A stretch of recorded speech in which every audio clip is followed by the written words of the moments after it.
selanjutnya akan membahas mengenai materi dari chapter 2, yaitu struktur dan fungsi sel mikroba, di mana struktur dan fungsi sel mikroba ini dibagi menjadi 7 bagian materi. Yang pertama itu ada mikroskop, yang kedua ada sel bakteri dan archaea, kemudian yang ketiga ada membran sitoplasma dan transport, yang keempat ada dinding sel bakteri dan archaea, struktur permukaan sel lainnya dan inklusi, yang keenam ada penggerak mikroba, dan terakhir adalah sel mikroba eukariotik.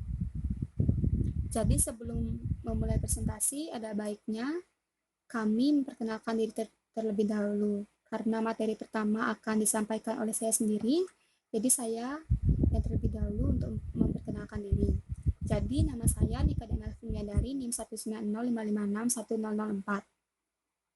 Jadi langsung saja untuk materi pertama kita akan membahas mikroskop.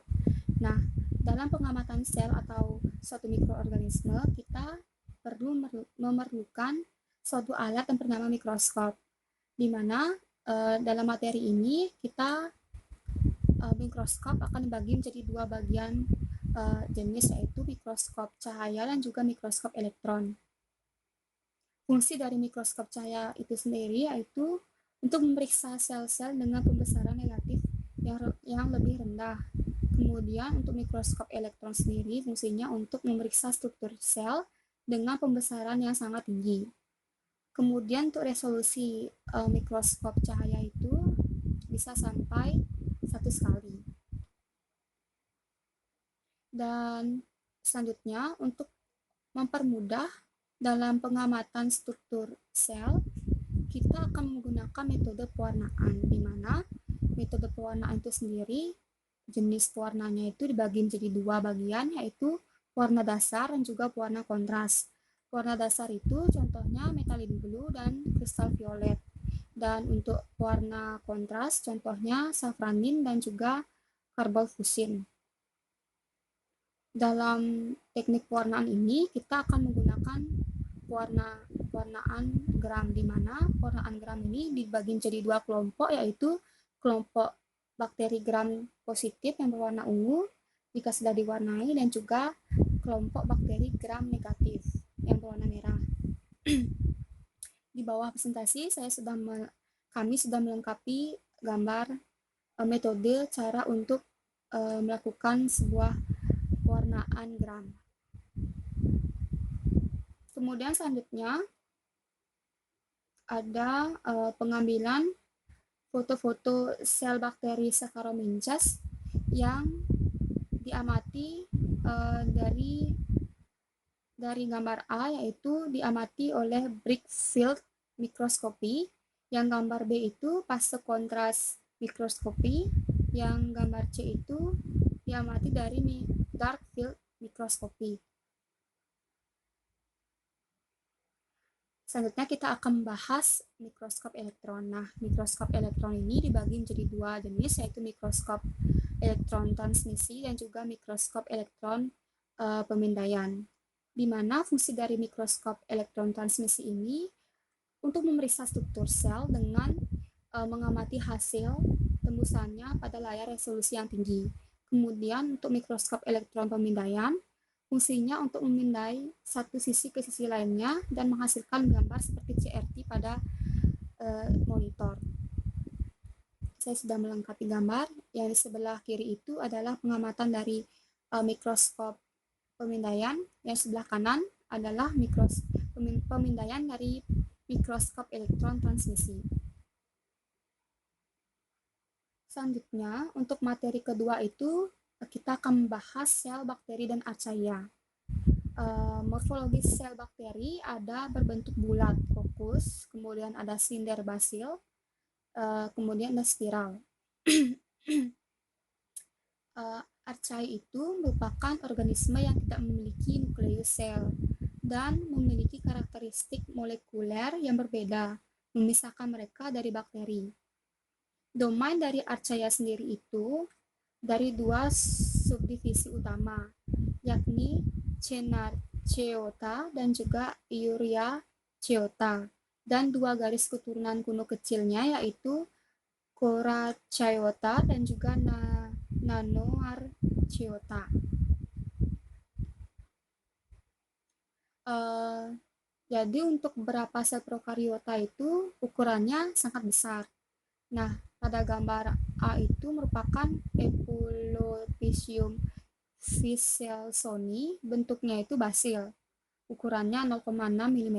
Kemudian untuk gambar A itu dia tuh jenis dari eukariota. Kemudian untuk gambar B itu jenis bakteri Thiomargita namibiensis, bakteri yang dapat hidup di belerang dan jenis prokariota yang terbesar ditemukan hingga saat ini. Ukurannya itu berkisar 0,75 mm. Untuk mengukur rasio permukaan terhadap volume, kita menggunakan bakteri yang berbentuk kokus. Volume kokus itu yaitu V sama dengan 4/3 pi R pangkat 3, sedangkan untuk luas jari-jarinya itu adalah S sama dengan 4 pi R kuadrat. Maka rasio S per F dari kokus itu 3/R. Saat sel semakin besar, maka ukuran rasio S per F-nya akan semakin berkurang.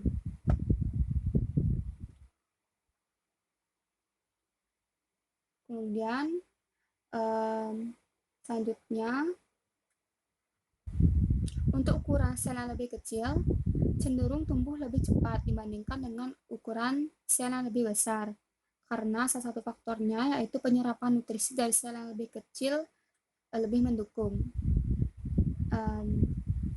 Ilustrasi luas permukaan dan volume sel ini kita bisa lihat pada gambar sampingnya saya sudah lengkapi. Kemudian selanjutnya di materi ketiga kita akan membahas membran sitoplasma dan transport. Struktur membran sel terdiri atas lipid. Lipid itu bagiannya ada fosfolipid, glikolipid, dan kolesterol yang mengandung gugus polar bersifat hidrofob, tidak larut dalam air, tetapi dia larut dalam minyak. Kemudian protein, jenis proteinnya itu ada protein peripheral, protein integral, dan juga protein transmembran, dan terakhir itu terdiri dari karbohidrat. Fungsi dari membran itu sendiri yaitu sebagai penghubung interaksi antar sel, transfer informasi, kemudian penyedia enzim, dan melindungi sel dan sistem kelangsungan hidup yang bekerja dalam sitoplasma. Transport protein itu ada dua macam, yaitu transport aktif dan juga transport pasif. Di mana transport aktif itu adalah proses pemindaian molekul mentasib membran seluler melalui penggunaan energi seluler. Sementara untuk transport pasif yaitu menggunakan energi kinetik hanya untuk menggerakkan molekul. Proses transport aktif itu sendiri bisa dilihat dari ilustrasi gambar pada PowerPoint di samping. Pompa natrium kalium yang merupakan proses sel penting. Mekanisme transfer aktif didapat dari bantuan energi mereka dari hidrolisis ATP, absorbansi cahaya, pengangkutan elektron, atau coupling dengan proses lainnya yang bergerak partikel bawah gradien konsentrasi mereka. Kemudian untuk macam-macam transport aktif yaitu transport aktif primer dan transport aktif sekunder. Transport aktif yang ditenagai oleh adenosin trifosfat atau yang disingkat dengan ATP dikenal dengan transport aktif primer. Kemudian untuk transport yang menggunakan gradien elektrokimia itu disebut transport aktif sekunder. Baik, sekian untuk materinya. Selanjutnya akan dilanjutkan oleh teman saya. Saya Niputude Arisnanasari, NIM terakhir 002. Di sini saya akan menjelaskan tentang dinding sel bakteri dan archaea.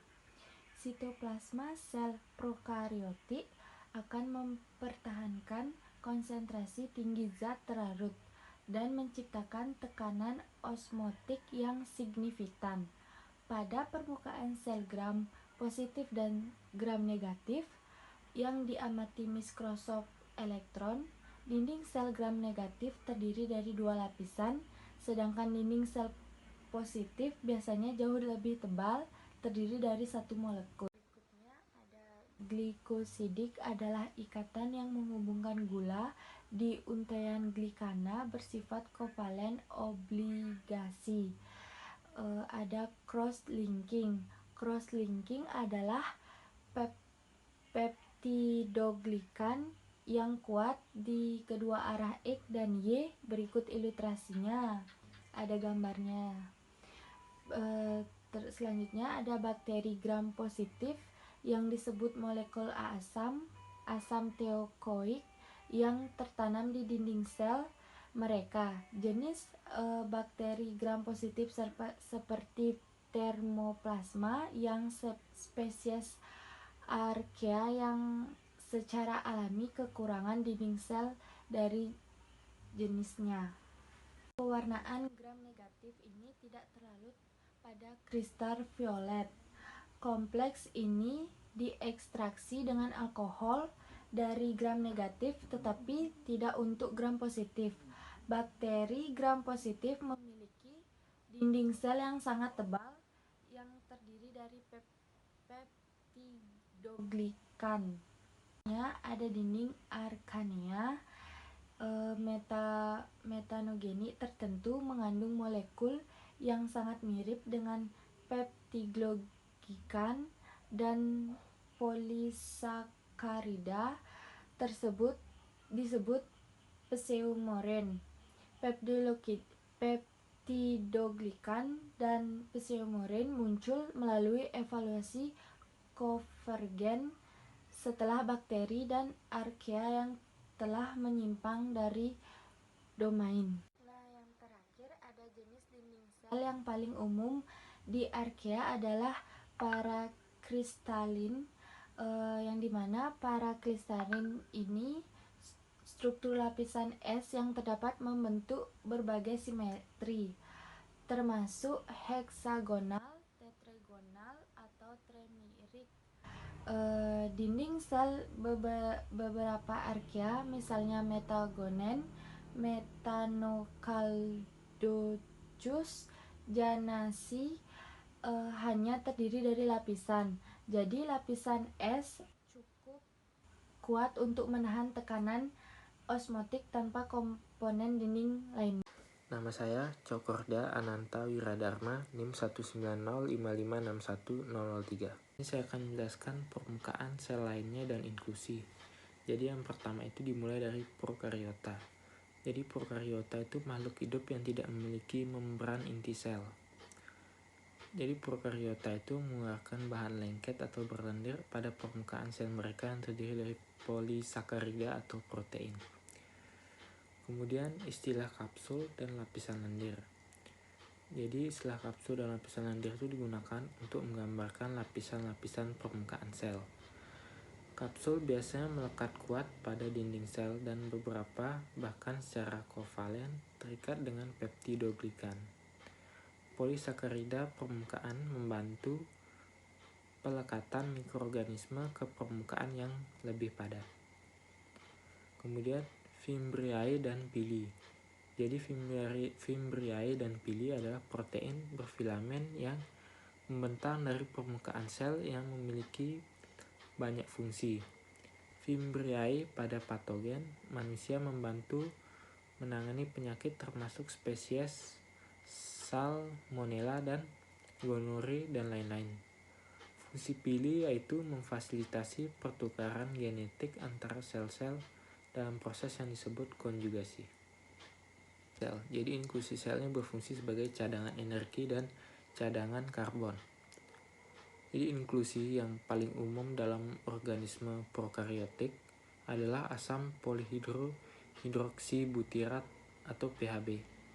Lipid yang terbentuk dari unit asam hidroksibutirat atau PHA sering digunakan untuk menggambarkan kelas polimer penyimpanan karbon dan energi. Kemudian ada mineral, polifosfat, sulfur, dan karbonat. Jadi ketiganya ini adalah butiran yang dapat terdegradasi dan digunakan sebagai sumber fosfat untuk asam nukleat dan biosintesis. Fosfolipid pada organisme yang dapat digunakan secara langsung untuk membuat ATP senyawa yang kaya energi. Kemudian ada inklusi penyimpanan magnetik. Magnetosom merupakan sebuah struktur intraseluler bakteri terdiri dari mineral besi, yaitu magnetit Fe3O4, yang dapat berorientasi pergerakan bakteri mengikuti medan magnet. Pergerakan bakteri akibat magnetosom ini juga disebut sebagai magnetotaksis. Kemudian ada vesicle gas. Jadi vesicle gas itu adalah struktur berbentuk kerucut yang terbuat dari protein berongga namun kaku. Vesicle gas pada spesies yang berbeda bervariasi panjangnya dari sekitar 300 hingga lebih dari 1000 nanometer dan lebarnya dari 45 hingga 120 nanometer. Vesikula gas dapat berjumlah dari beberapa hingga ratusan per sel dan tidak tembus terhadap air dan zat larut, tetapi permeable terhadap gas. Kemudian di sini masuk endospora. Jadi endospora itu adalah struktur dari bakteri dan dapat bertahan hidup di kondisi lingkungan yang sangat tidak bagus. Endospora mengandung DNA serta sitoplasma kecil dikelilingi oleh sel pelindung. Jadi ada beberapa struktur endospora, yaitu exosporium, mantel, korteks, dan inti. Jadi di sini ada gambar dari ilustrasi struktur endospora. Siklus sporulasi. Jadi pada siklus sporulasi, Bacillus subtilis melibatkan pembelahan sel yang asimetris diikuti dengan diferensiasi menjadi dua tipe sel, yaitu endospora dan sel induk. Sporulasi dimulai ketika sporangium membelah secara asimetris untuk membentuk dua bagian, yaitu sel induk dan forespray, yang dipisahkan oleh spetum. Selanjutnya sel induk akan menelan forespore dan membran sitoplasmanya mengelilingi forespore dan double membran pada forespore yang telah terbentuk. Di sini ada gambar contoh ilustrasinya. Slide ke-6 yaitu penggerak mikroba. Jadi ada dua major tipe dari alat penggerak sel prokaryotik, yaitu swimming dan gliding. Yang pertama itu flagella dan motilitas swimming, yaitu yang dimotilisasi oleh swimming dengan struktur bernama flagellum.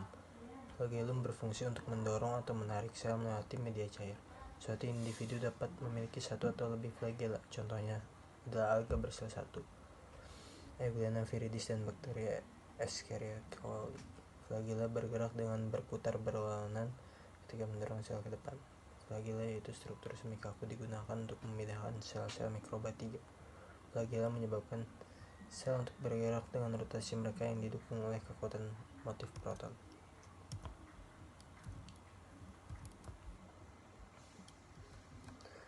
Lalu motilitas gliding.